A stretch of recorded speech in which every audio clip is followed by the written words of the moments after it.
இப்போ வெங்காய பக்கோடா ரெசிபி தாங்க இன்றைக்கி நம்ம பார்க்க போகிறோம். அதுக்கு நான் 2 பெரிய வெங்காயம் நீல வாக்கில் நான் வெட்டி எடுத்திருக்கேன். இப்போ அது கூட கொஞ்சமாக இஞ்சி பொடியாக நறுக்குனது அதையும் சேர்த்துக்கிறேங்க. ஒரு பச்சை மிளகா காரத்துக்கு, கொஞ்சம் மல்லி இலை அதையும் சேர்த்துக்கலாம், கொஞ்சம் கருவேப்பிலை, அது கூட கொஞ்சம் சோம்பு சேர்த்துக்கிறேன். வெங்காயத்துக்கு தேவையான உப்பு சேர்த்துக்கலாம். உப்பு சேர்த்துட்டு இதை நல்லா நம்ம பிசைஞ்சு விட்டுக்கலாம்.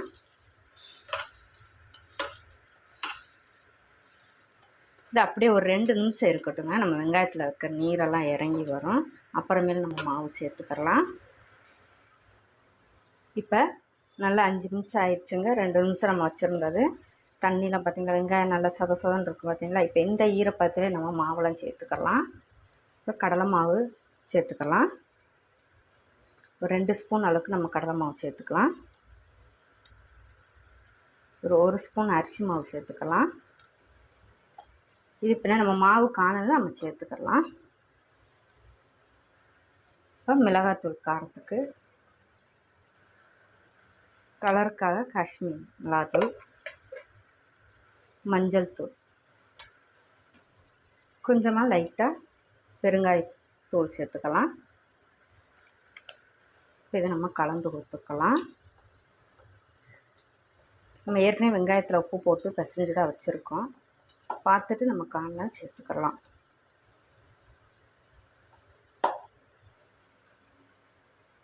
ஒரு ஸ்பூன் அளவுக்கு நம்ம சேர்த்துக்கலாம்.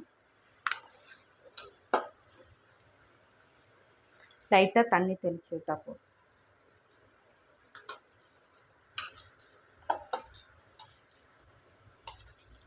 நம்ம பக்கோடா தான் போட போகிறோங்க. அப்போ இந்த மாதிரி நம்ம இப்படி உதுத்து விடுற அளவுக்கு இந்த மாதிரி இருந்தால் போதுங்க. கரெக்டாக வரும். இந்த மாதிரி இருந்தால் போதும். இது கூட நம்ம 1 ஸ்பூன் அளவுக்கு நம்ம வெதுவெதுப்பான எண்ணெய் சேர்த்துக்கலாம்.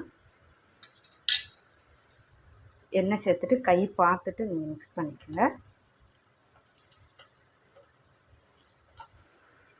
இப்போ நம்ம போட்டுக்கலாங்க.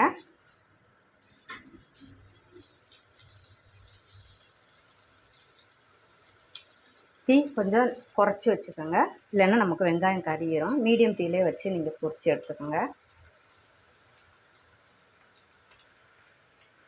உடனே திருப்ப வேண்டாம். இப்போ நம்ம திருப்பி கொடுத்துக்கலாம்.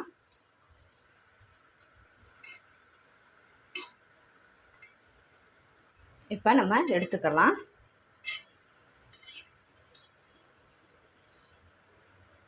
இப்போ எடுத்தாச்சுங்க. இப்போ இதே மாதிரி நம்ம எல்லா பக்கோடையும் பொரிச்சு எடுத்துக்கலாம்.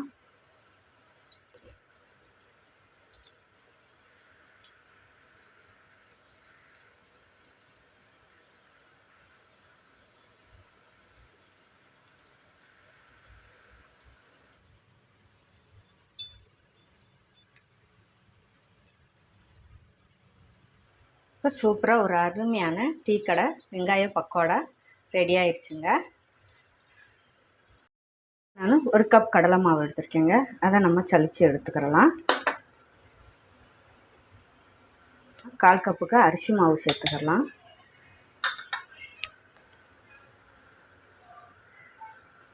இப்போ கடலை மாவும் அரிசி மாவும் சலிச்சு எடுத்தாச்சுங்க. அது கூடவே நம்ம வெங்காயம் சேர்த்துக்கலாம்.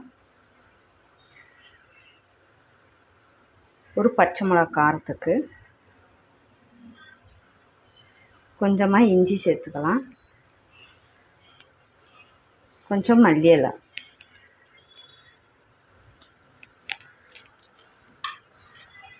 அது கூடவே கொஞ்சம் சோம்பு சேர்த்துக்கலாம். உப்பு தேவைக்கு. இது கூட ஒரு 1/4 டீஸ்பூன் அளவுக்கு மிளகாத்தூள் சேர்த்துக்கலாம். அது கூட ஒரு 1/4 டீஸ்பூன் அளவுக்கு மஞ்சள்தூள் சேர்த்துக்கலாம். கொஞ்சமாக நம்ம பேக்கிங் சோடா சேர்த்துக்கலாம், அப்ப சோடா. விருப்பப்பட்டால் சேர்த்துக்குங்க, இல்லைன்னா நீங்கள் அவாய்ட் பண்ணிக்கோங்க. இதை நம்ம நல்லா கலந்து கொடுத்துக்கிறலாம். இது கூட கொஞ்சம் வெதுவெதுப்பாக எண்ணெய் சேர்த்துக்கிறேன். இதை நல்லா கலந்து கொடுத்துக்கலாம். கொஞ்சமாக தண்ணி ஊற்றி நம்ம போண்டா மாவு பதத்துக்கு எடுத்துக்கிறலாம். இப்போ மாவு நல்லா பிசைஞ்சு எடுத்தாச்சுங்க. போண்டா போடுற பதத்துக்கு இருக்குது. கையில் நம்ம தண்ணி தொட்டுட்டு இந்த மாதிரி எடுத்துட்டு நம்ம எவ்வளோ பெருசாக போகணுமோ சிறுசாக போகணுமோ நம்ம எடுத்து இந்த மாதிரி போட்டுக்கலாங்க. இப்போ நம்ம போண்டா போட்டுக்கலாங்க.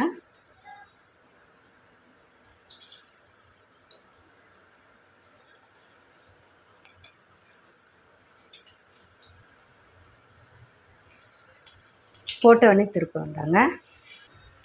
இப்போ நம்ம திருப்பிக்கலாம்.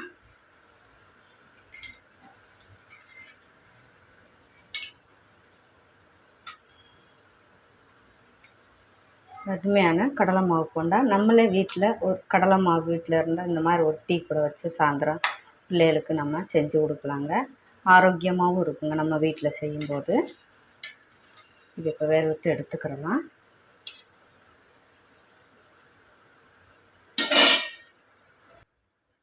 இப்போ எடுத்துக்கலாங்க.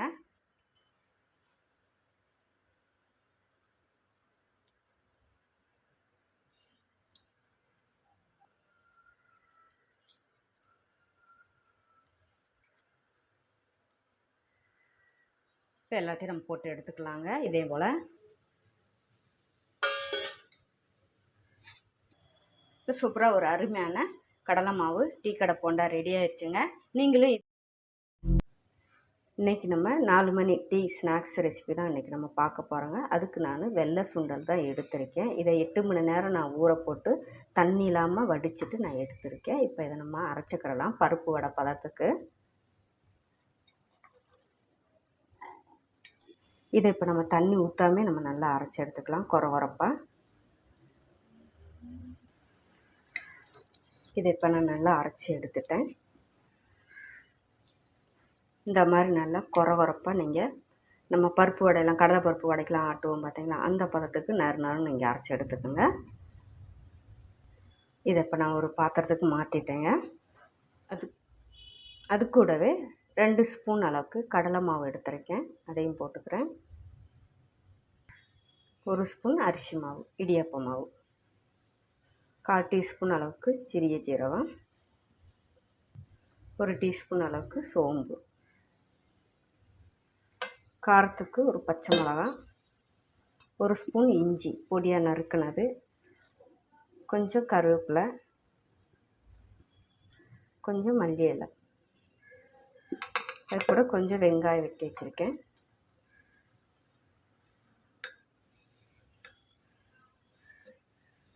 இது கூட கொஞ்சம் காயப்பொடி சேர்த்துக்கலாம், பெருங்காயத்தூள், உப்பு 1/4 டீஸ்பூன் அளவுக்கு பார்த்துட்டு தேவைக்கு போட்டுக்கோங்க. இதை இப்போ நல்லா நம்ம கலந்து கொடுத்துக்கலாம். நல்லா கலந்து எடுத்து வச்சுக்கிட்டேங்க. எல்லாம் வடை போட்டு எடுத்துக்கலாம். ஒரு நெல்லிக்காய் சைஸ் அளவுக்கு நீங்கள் உருண்டை பிடிச்சா போதுங்க, கரெக்டாகுது பார்த்தீங்களா.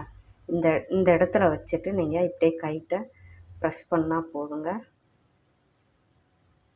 இவ்வளோதாங்க நமக்கு அளவு, இந்த கையளவு தான், கவர் கூட வேண்டாங்க. நம்ம கைட்டே இப்படி ரவுண்டு பண்ணிவிட்டு அவ்வளோதான். இந்த மாதிரி நம்ம வடை போட்டு எடுத்துக்கிடலாம். பார்த்தீங்களா, இந்த கை அளவு தாங்க நமக்கு வடை போடுறதுக்கு பருப்பு வடை. இப்போ போட்டு எடுத்துக்கிடலாம். இப்போ நான் எண்ணெய் சூடாக்கி வச்சுருந்தேன். எண்ணெய் சூடாகிடுச்சான்னு நம்ம கொஞ்சமாக போட்டு பார்த்துக்கலாம்.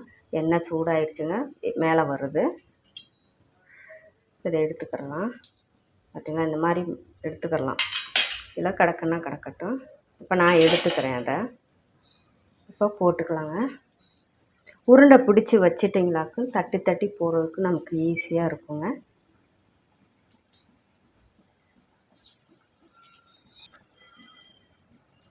நல்லா தீ குறைச்சி வச்சு மீடியம் தீயிலே வடை போட்டு எடுத்துக்கோங்க. அப்போ தான் நமக்கு உள்ளேயும் நல்லா வேகும், வெளியிலையும் நல்லா வேகும். போட்ட உடனே திருப்ப வேண்டாம்.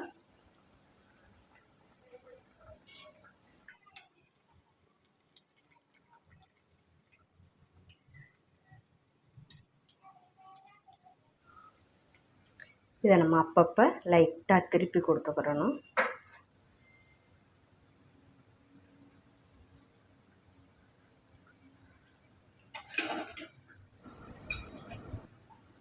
இப்போ இப்போ நல்லா வெந்துருச்சு, எடுத்துக்கிறலாம். பார்த்தீங்களா, நல்லா கிறிஸ்பாக இருக்குது பார்த்தீங்களா. இப்போ எடுத்துக்கலாங்க. எண்ணெயை வடிச்சிட்டு நம்ம மாவு, பஜ்ஜி மாவு ரெடி பண்ணிக்கலாங்க. முட்டை போண்டாவுக்கு 1 கப் கடலை மாவு எடுத்துருக்கேங்க. சலிச்சிட்டு எடுத்துக்கோங்க. நம்ம கடையில் வாங்கினாலுமே 1/4 கப்புக்கு அரிசி மாவுங்க. நல்லா நமக்கு முட்டை போண்டா நல்லா கிறிஸ்பாக இருக்கும். அதுக்காக 1/4 கப்புக்குன்னா ஒரு 4 டேபிள் ஸ்பூன் அளவுக்கு இருக்குங்க. இல்லைன்னா 3 டேபிள் ஸ்பூன் அளவுக்கு நம்ம எடுத்துக்கிட்டால் போதும். ஸ்பூன் அளவுக்கு 3 டேபிள் ஸ்பூன் அளவு எடுத்தால் போதுங்க. நமக்கு முட்டை போண்டா நல்லா மொறு மொறுன்னு இருக்குங்க சாப்பிட்றதுக்கு. 1 டீஸ்பூன் அளவுக்கு மிளகாப்பொடி, காரத்துக்குங்க. ஒரு 1/4 டீஸ்பூன் அளவுக்கு சமையல் சோடா போட்டுக்கலாம். உப்பு தேவைக்கு பார்த்துட்டு நம்ம போட்டுக்கலாம். கொஞ்சமாக நம்ம கடையில் அந்த முட்டை போண்டா கலராக இருக்கும் பார்த்தீங்களா, அதுக்காக கொஞ்சமாக ஃபுட் கலர் சேர்த்துக்கலாங்க. கேசரி பவுட்ரு தாங்க.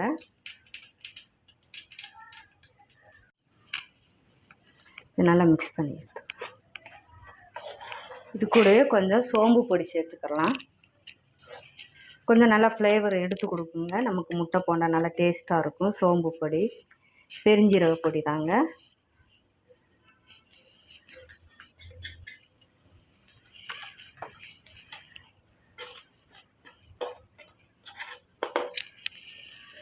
தண்ணி ஊற்றி கலக்கலாம் கொஞ்சம் கொஞ்சமாக.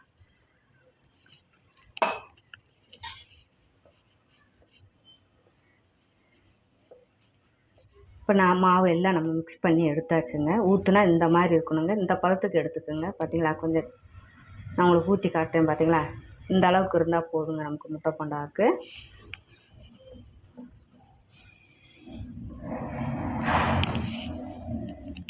இப்போ முட்டை வேக வச்சு நான் கட் பண்ணி எடுத்துருக்கேங்க. நம்ம முட்டை போண்டாவுக்கு இது போல் மாவு நம்ம கரைச்சது ரெடியாக இருக்குது. இப்போ போண்டா போட்டு எடுத்துக்கலாம்.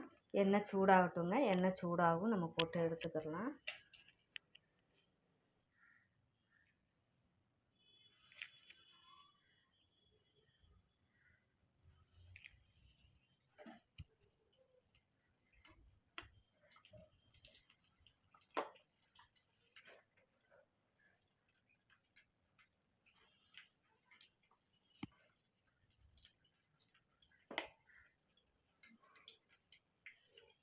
கொஞ்சம் லோ ஃப்ளேம்லேயே வச்சு போட்டுக்கோங்க. அப்போ தான் நமக்கு போண்டா நல்லா மேலே கருகிராமல் நமக்கு முட்டை போண்டா நல்லா கிடைக்குங்க.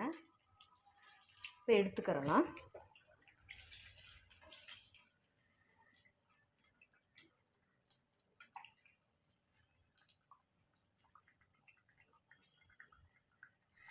இப்போ ஒரு அருமையான நமக்கு டீ கூட வச்சு சாப்பிட்றதுக்கு ஒரு முட்டை போண்டா டீ கடையில் மாதிரி நம்ம ரெடி பண்ணிட்டோங்க. ஒரு பவுல் எடுத்துக்கோங்க. அதில் 1 கப் மைதா மாவு எடுத்துருக்கேன். இப்போ அதை நம்ம சேர்த்துக்கிறலாம். இதில் ஒரு வடிகட்டியில் நம்ம சலிச்சுட்டு எடுத்துக்கலாங்க மைதா மாவை. இது கூடயே பேக்கிங் சோடா சேர்த்துக்கோங்க.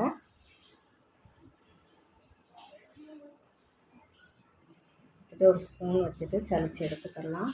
இது கூட சுகர் பொடிச்சு எடுத்துருக்கேன், சீனி, அதையும் சேர்த்துக்கோங்க.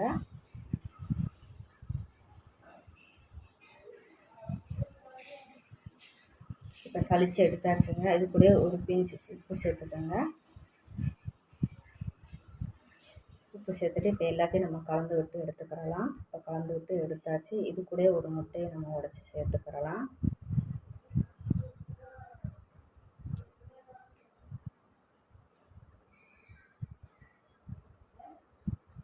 இப்போ இதை நல்லா நம்ம கை வச்சு மிக்ஸ் பண்ணி எடுத்துக்கிறலாம். எல்லா மாவையும் மிக்ஸ் பண்ணி எடுத்தாச்சு. இப்போ கொஞ்சம் கொஞ்சமாக நம்ம தண்ணி தெளித்து நம்ம அந்த போண்டா பதத்துக்கு நம்ம டீ கடையிலலாம் நம்ம வாங்கி கசாடா சாப்பிட்டோம் பார்த்தீங்களா, அந்த கசாடா போட்டு அளவுக்கு நம்ம எடுத்துக்கலாம். இது கூட கொஞ்சமாக நம்ம நெய் சேர்த்துக்கிறலாம்.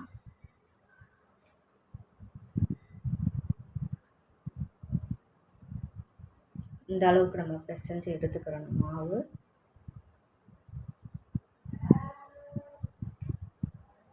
ரெடி ஆயிடுச்சு. இப்போ எண்ணெயும் சூடாயிருச்சு. இப்போ இதில் நம்ம பொரிச்சு எடுத்துக்கிறலாம். இந்த மாதிரி நம்ம காண்டிட்டு எடுத்தால் இந்த மாதிரி வரணும். இந்த அளவுக்கு எடுத்துகிட்டு இப்போ நம்ம சின்னதாக நல்லா உருண்டையை பிடிச்சி நம்ம கடையில் வாங்கி சாப்பிடுவோம் பார்த்தீங்களா, அந்த மாதிரி நம்ம பொரிச்சு இப்போ நம்ம எடுத்துக்கிறலாங்க. உருட்டிக்குங்க அந்த மாதிரி.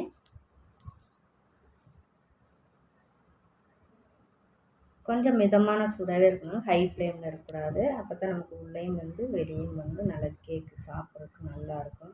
டீக்கடை அந்த கஜாடா கேக் நம்ம வாங்கி சாப்பிடுவோம் பார்த்தீங்களா, இந்த பார்த்தீங்களா விருந்து அழகாக விரிஞ்சு வருங்க. ரெடி ஆயிடுச்சுங்க. வாழைப்பூ பக்கோடா ரெசிபி தான் இன்றைக்கி நம்ம பார்க்க போகிறோம். அதுக்கு நான் நீளவாக்கில் வெங்காயம் வெட்டி வச்சுருக்கேன். இப்போ அதையும் சேர்த்துக்கிறேன். வாழைப்பூவு அந்த உள்ளே இருக்கிற தண்டெல்லாம் எடுத்துட்டு அந்த பபுள்ஸையும் எடுத்துட்டு நான் கட் பண்ணி எடுத்துருக்கேன். இப்போ அதையும் சேர்த்துக்கிறேன். கொஞ்சம் கருவேப்பிலை, பச்சை மிளகா, ஜீரகம், இஞ்சி பூண்டு இடித்தது. இப்போ இதில் கோதுமை மாவு நான் சேர்த்துக்கிறேன்.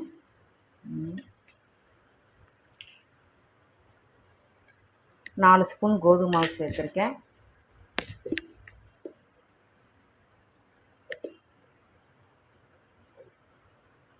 கடலை மாவு சேர்த்துருக்கேன் 2.5 ஸ்பூன் அளவுக்கு. இதில் 1 ஸ்பூன் அரிசி மாவு, உப்பு தேவைக்கு, 1/2 ஸ்பூன் மிளகாத்தூள், 1/4 டீஸ்பூன் கம்மியாக மஞ்சள் தூள். இதில் இப்போ நம்ம பெருங்காயத்தூள் சேர்த்துக்கலாம். நான் 1 பிஞ்ச் கேசரி பவுடர் சேர்த்துக்கிறேன். இதை இப்போ நம்ம மிக்ஸ் பண்ணி எடுத்துக்கலாம். அந்த வாழைப்பூலும் வெங்காயத்துலேயும் நமக்கு ஈரப்பதம் இருக்கும். ஃபஸ்ட்டு இப்போ அந்த இதிலே நம்ம மிக்ஸ் பண்ணி எடுத்துக்கலாம் பக்கோடாவுக்கு. திருப்பி இதில் இப்போ கொஞ்சமான சுடு எண்ணெய் சேர்த்துக்கிறேன். சேர்த்துட்டு லைட்டாக தெளித்து விட்டு நம்ம பிசைஞ்சால் போதும் பக்கோடாவுக்கு.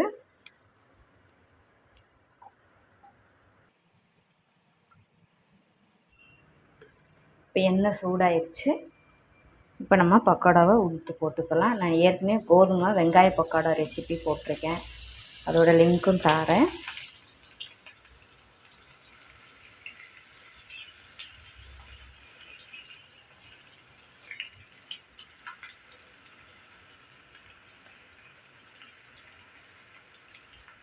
போட்ட உடனே திருப்ப வேண்டாம், 1 நிமிஷம் அப்படியே கிடக்கட்டும்.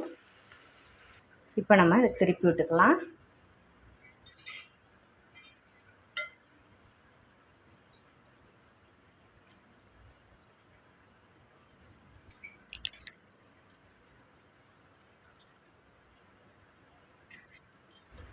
வேகட்டும். சரி, நம்ம கொஞ்சம் கருவேப்பிலை சேர்த்துக்கலாம்.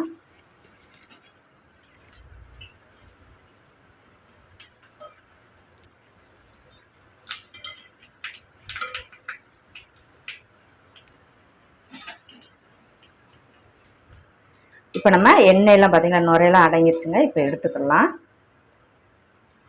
சாப்பிட்றதுக்கு அவ்வளோ மொறு மொறுன்னு இருக்குங்க.